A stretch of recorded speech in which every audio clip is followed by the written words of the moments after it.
At nighttime, even with the blankets and stuff like that down here, you still be freezing. This concrete gets so cold it cracked. Since I've been out here about 7 years, I've seen about 6 people down here pass away. We have extended travel issues that are expected here. On top of that, the temperatures are plummeting. Yesterday, 53 here in Duluth. By tomorrow morning, we're looking at those lows in the single digits. Oh, we're staying as warm as we can stay with the weather like it is. The tents wear down, the zippers wear out. We have to figure out how to keep the rain and stuff out of people's tents. Can you show us?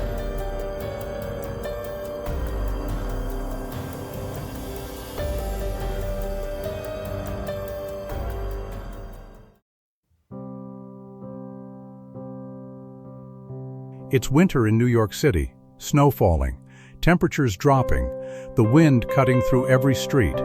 Now pause, because tonight, in one of the richest cities in America, over 25,000 people will sleep without a home. Some will huddle under thin blankets. Some will stand all night just to stay warm. Some won't know where the next safe place is. This isn't a distant problem. This is happening right now. In this winter, in this city. This video isn't about politics. It's not about blame. It's about understanding what winter really looks like when you have nowhere to go. If you believe these stories matter, take a second to like this video, and if you want to stay informed on real stories like this, subscribe to the channel, because before the snow melts, we need to see what's really happening in America's frozen cities. Make me shake, make me kind of want to go and find some place to warm up. Or if all else fails, I just drop up with my sleeping bag and just sit in there and breathe the air, and it will help generate the energy in there to warm me up.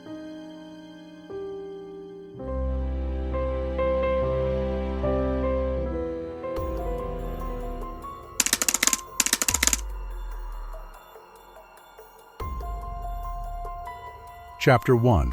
When winter begins, survival becomes a question. Not everyone has a door to close. Winter in New York doesn't arrive with an announcement. It arrives quietly. A colder morning, a sharper wind between buildings, nights that feel longer than they should. For most people, winter means heavier coats, warm apartments, and doors that close against the cold.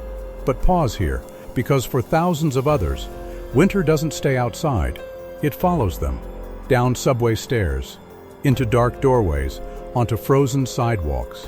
There is no door to close, no heater to turn on, no place to fully rest. When temperatures drop below freezing, the city keeps moving. Traffic lights change, cars pass by, windows glow with warmth. But out on the streets, every degree matters, every hour matters. Cold isn't just uncomfortable. Cold drains energy. Cold slows the body. Cold makes sleep risky. Snow looks peaceful when you're watching it fall, soft, quiet, almost beautiful. But standing still in snow is different. Wet shoes freeze, hands lose feeling, wind cuts through layers that were never meant. For nights this long, winter turns simple decisions into survival questions. Where can I sit? How long can I stay? Will it be colder tomorrow? This story doesn't begin with statistics or policies. It begins here, with winter arriving and thousands of people facing it without shelter.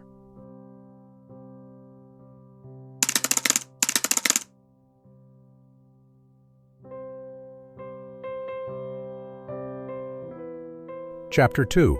Snowfall on the sidewalk, when winter nights leave no place to go. When snow falls in New York, the city slows down, offices close early. Schools cancel classes, people rush home, but pause, because not everyone has somewhere to go. As snow begins to cover the streets, sidewalks turn cold and slick, doorways disappear under drifts, cardboard softens, blankets grow heavy with moisture. For those outside, snow isn't peaceful, it's relentless. Each flake adds weight, each hour adds risk. Standing still becomes impossible. Sitting down becomes dangerous.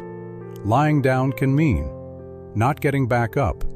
The wind moves differently in winter. It slips between buildings. It finds exposed skin. It steals heat quietly.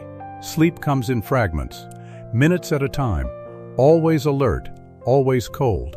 While the city sleeps indoors, some walk through the night just to stay warm. Some lean against walls, counting hours until morning. Snow hides footprints, but it doesn't hide struggle.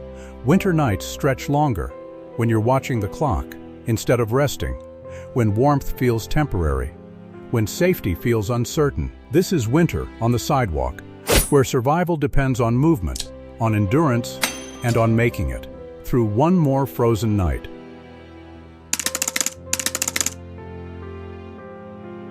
Chapter 3, 25,000 in the cold, when winter numbers become human stories. 25,000. That number is easy to say, easy to read, easy to scroll past, but pause, because winter doesn't see numbers. Winter sees bodies, breath, movement, stillness. In New York this winter, an estimated 25,000 people are facing nights without stable shelter. Each one experiencing the cold in their own way. Some are newly displaced, caught off guard by how fast warmth disappeared. Others have lived through many winters, learning the streets, learning the signs of danger, learning how cold can change a person. Behind every number is a different reason: a lost job, a medical bill, a family that couldn't stay together. Winter doesn't explain these stories, it accelerates them.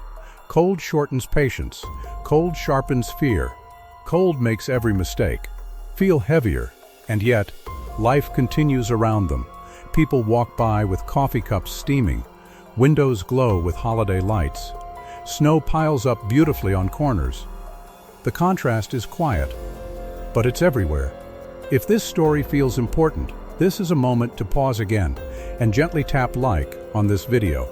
It helps these winter stories reach beyond just one screen, because understanding winter hardship starts with seeing the people behind the numbers.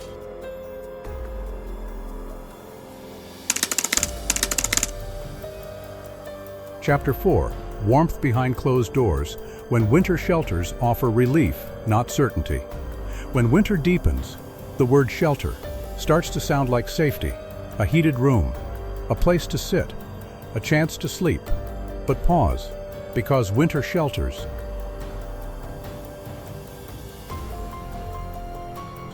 are not always simple. As temperatures drop, emergency shelters open their doors wider. Warming centers extend hours. Cots line up side by side. For many, this warmth is a lifeline, a break from the wind, a moment for the body to stop shaking. But capacity is limited. Lines grow longer as nights get colder. Some arrive too late, some are turned away, others hesitate. Crowded rooms.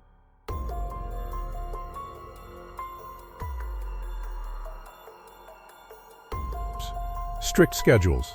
Past experiences that make trust difficult. Winter forces hard choices. Stay outside and keep moving, or enter a space that may not feel safe or stable. Even inside, sleep is light. The air is warm, but uncertainty remains. Shelters are meant to protect, yet they cannot replace a permanent place to belong. In winter,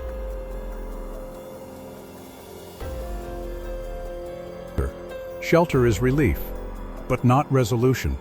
As snow continues to fall outside, many will leave again in the morning, stepping back into the cold, carrying warmth. That fades too quickly. This is winter help in motion, essential, imperfect, and never quite enough.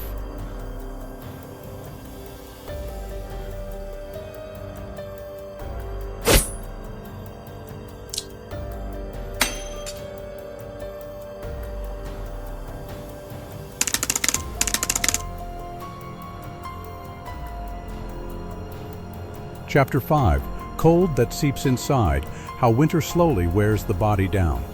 Cold doesn't always hurt right away. Sometimes it waits. It settles into hands, into feet, into joints that stop feeling warm. No matter how much you move, pause here, because winter isn't only about temperature, it's about time. Hours spent outdoors add up, nights without real rest accumulate. The body stays alert, never fully relaxing. Sleep comes in short pieces, always listening, always bracing for the cold. In winter, exhaustion becomes normal. Decision-making slows. Simple tasks feel heavier. Cold affects breathing, circulation, balance. Even minor illnesses become harder to manage. When warmth isn't guaranteed, and yet, there is no day off from winter. No reset button, no warm recovery space. While others wake up refreshed, many wake up stiff, drained, already behind. The cold doesn't announce what it's taking. It just keeps taking. A little strength, a little clarity, a little hope. Winter doesn't need to be dramatic, to be dangerous. It only needs time. This chapter of the story is quiet, but it explains so much. Why winter feels heavier, why survival becomes harder, and why making it through the season is an achievement in itself.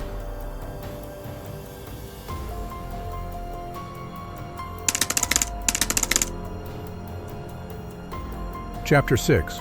Walking the Frozen Blocks. Winter outreach where help meets the cold. When winter nights grow colder, some people move indoors, others step out. Pause. Because while the city sleeps, outreach teams walk the streets, block by block, night after night. They carry hot drinks, extra blankets, warm socks, quiet questions. In freezing temperatures, every conversation matters, every check-in counts. Outreach in winter isn't rushed. It can't be. Trust takes time, especially when the cold has taught people to stay guarded. Some accept help immediately, others hesitate, not because they don't need warmth, but because winter has made them cautious. Wind howls between buildings. As conversations happen on sidewalks, hands warm briefly around cups, names are remembered, faces become familiar. Outreach teams don't promise solutions, they offer presence, consistency, a reminder that someone noticed. On the coldest night of the year, in winter, even small warmth matters, even a few minutes inside a coat, even knowing where help might be tomorrow. As snow settles quietly, these late-night walks continue, bridging the gap between frozen streets and human connection, because sometimes winter survival starts with being seen.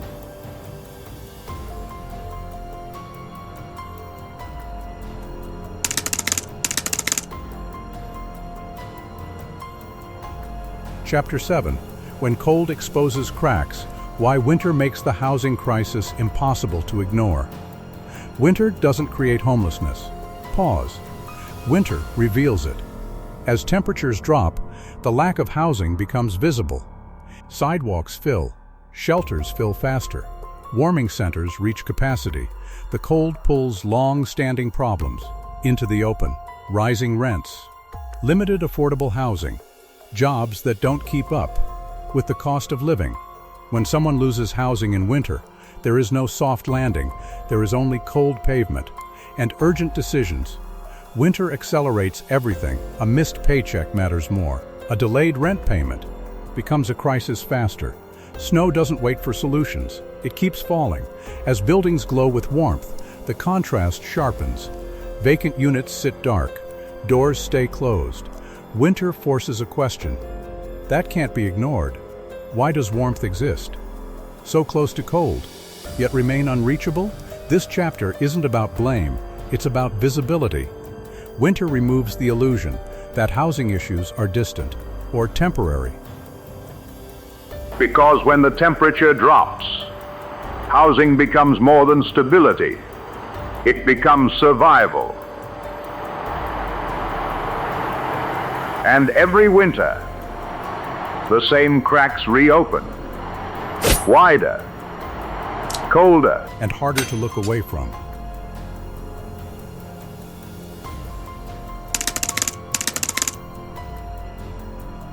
Chapter 8. Small warmth in a cold season. How winter brings quiet acts of care. Winter has a way of slowing people down.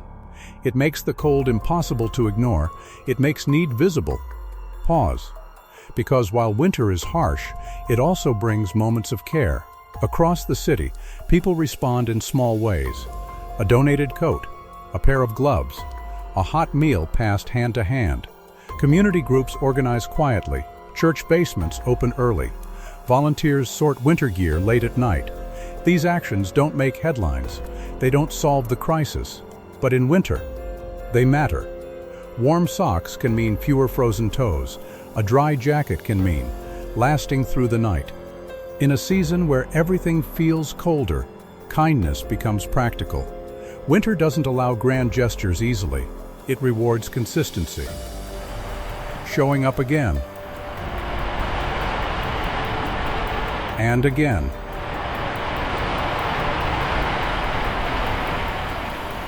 For those facing the cold, these moments create breathing room. A brief sense of safety. A reminder that winter hasn't erased human connection. Snow keeps falling, temperatures keep dropping, but in between storms, quiet warmth moves through the city, proof that even in the coldest season, people still reach for one another.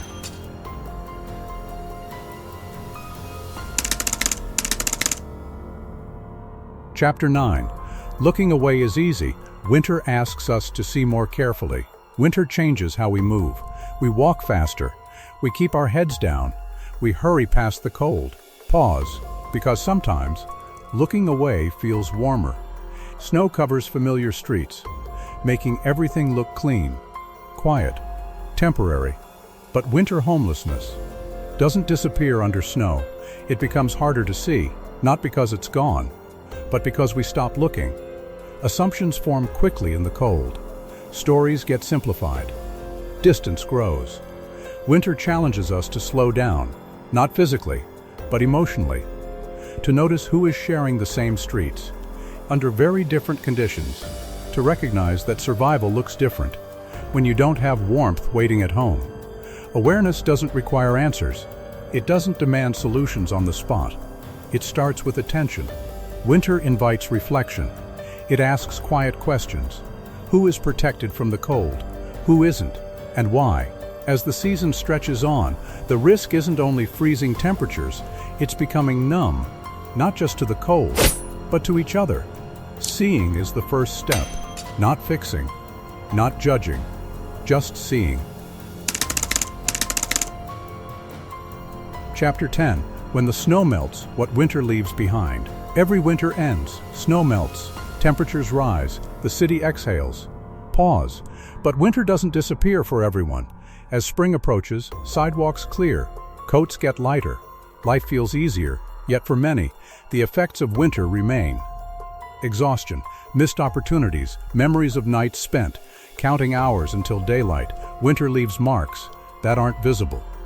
Once the snow is gone, the city moves forward. But winter stories often fade, not because they ended, but because they became harder to remember. This chapter isn't about endings. It's about holding on to awareness after the cold passes, because winter is temporary. The struggle isn't. What happens in winter reveals what exists year-round. Inequality, resilience, and the fragile line between shelter and exposure. As temperatures rise, the question remains, will these stories stay with us? When warmth returns, winter asks us to remember, not just during storms, but long after the snow melts, because a city is measured, not by how it looks in spring, but by how it protects people in the coldest months. Before you go, take a moment. If this story made you pause, if it helped you see winter a little differently, please like this video. It helps these stories reach beyond this screen. And if you believe that awareness matters, that real stories deserve space, subscribe to the channel, because winter may end, but understanding shouldn't.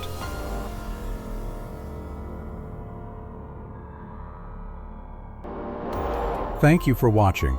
Stay warm and stay aware. Before you leave,